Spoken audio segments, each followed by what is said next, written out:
Selamat pagi, salam sejahtera bagi kita semua. Perkenalkan, nama saya Hendro Andrew Manik. Saya dari gelombang 25, angkatan 77, nomor peserta 12.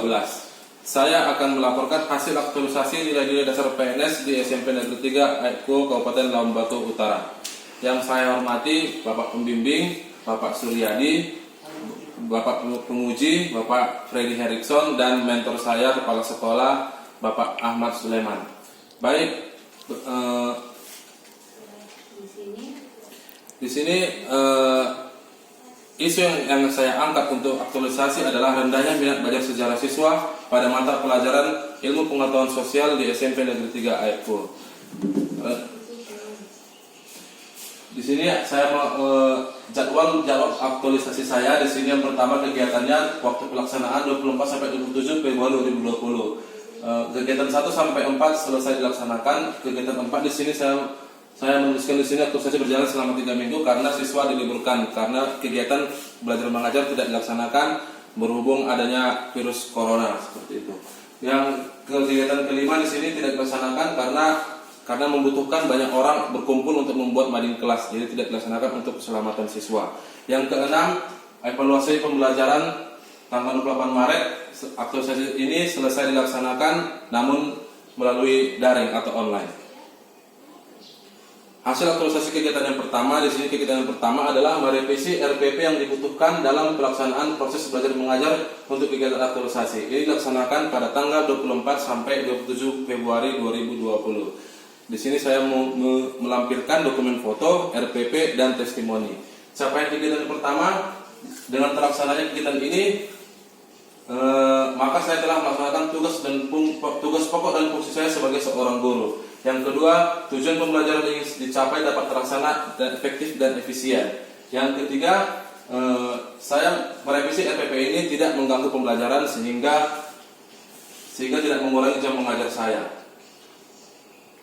Manfaat dari kegiatan pertama ini adalah saya mempunyai pedoman yang jelas dalam melaksanakan kegiatan belajar mengajar di kelas. Yang kedua, sesuai dengan karakteristik peserta didik. Yang ketiga, dapat meningkatkan hasil belajar peserta didik. Dampak dari kegiatan ini adalah tujuan pembelajaran itu akan tuntas dan apabila tidak dilaksanakan maka akan mempengaruhi hasil belajar peserta didik. Lampiran foto saya lampirkan di sini adalah yang pertama berkonsultasi dengan kepala sekolah mengenai revisi RPP. Yang kedua, menyusun langkah-langkah pembelajaran melalui silabus. Yang ketiga, mencetak RPP, kemudian meminta pengesahan kepada kepala sekolah karena RPP sudah selesai. Yang kedua di sini membuat media pembelajaran yang kreatif dan inovatif dan ditampilkan melalui Infocus. Ini saya laksanakan tanggal 2 Maret 2020. Capaian kegiatan yang pertama adalah saya dengan terlaksana kegiatan yang kedua ini, maka saya melakukan kegiatan dengan nilai akuntabilitas, etika publik, dan komitmen mutu yang telah tersedianya media pembelajaran berupa PowerPoint dan video yang ditampilkan melalui Infocus. Yang kedua, pembelajaran akan variatif dan efisien. Manfaat dari kegiatan ini adalah siswa menjadi tertarik untuk mengikuti pembelajaran serta minat belajarnya yang cenderung meningkat. Dampak dari kegiatan ini adalah siswa lebih berani menyampaikan pendapatnya. Lampiran foto yang saya lakukan di sini adalah yang pertama mencari referensi dari materi buku dan internet. Di sini saya mulai menyusun media pembelajaran. Yang kedua, mengumpulkan bahan dan menyusun media. Setelah saya mendapatkan bahannya, saya menyusun media pembelajaran. Yang ketiga, saya membuat media yang kreatif dan inovatif. Dan setelah selesai media pembelajaran, saya menampilkannya melalui Infocus di ruang belajar. Hasil aktualisasi kegiatan ketiga saya adalah melaksanakan metode pembelajaran cooperative learning, menunjang partisipasi dan keterlibatan siswa, dan kemudian mempresentasikan hasil diskusi kelompok.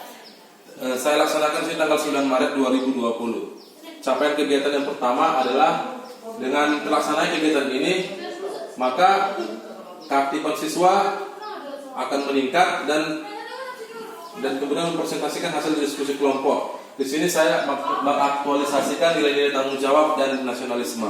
Manfaatnya adalah suasana kelas kondusif dan proses pembelajaran tidak membosankan karena bervariasi serta inovatif sehingga siswa tertarik untuk mengikutinya serta minat belajar yang meningkat.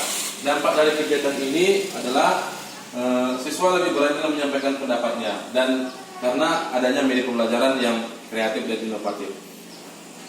Bukti-bukti bukti foto yang saya lampirkan di sini, pertama membuka kelas dengan salam, menanyakan kabar, dan doa bersama.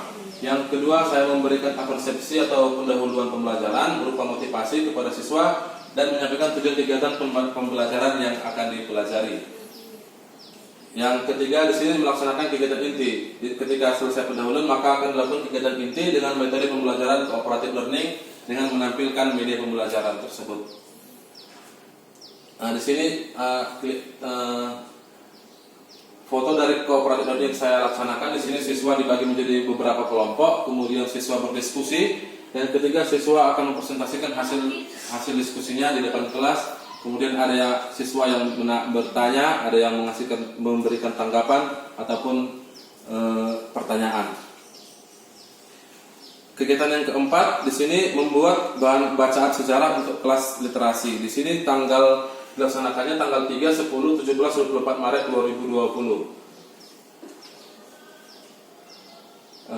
Bukti-bukti kegiatan saya di sini adalah melakukan koordinasi dan laporan dengan kepala sekolah, kemudian mengumpulkan sumber dari buku dan internet.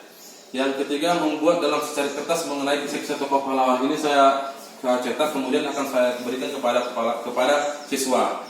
Nah, guru-guru yang mengajar di les yang pertama atau di jam yang pertama, saya memberikannya kepada guru yang masuk tersebut karena jam literasi dilaksanakan pada jam pertama. Kemudian setelah memberikan kepada guru yang jam pertama, kemudian guru memberikan bahan tersebut dan menyimpulkan cerita-cerita sejarah tersebut di depan kelas.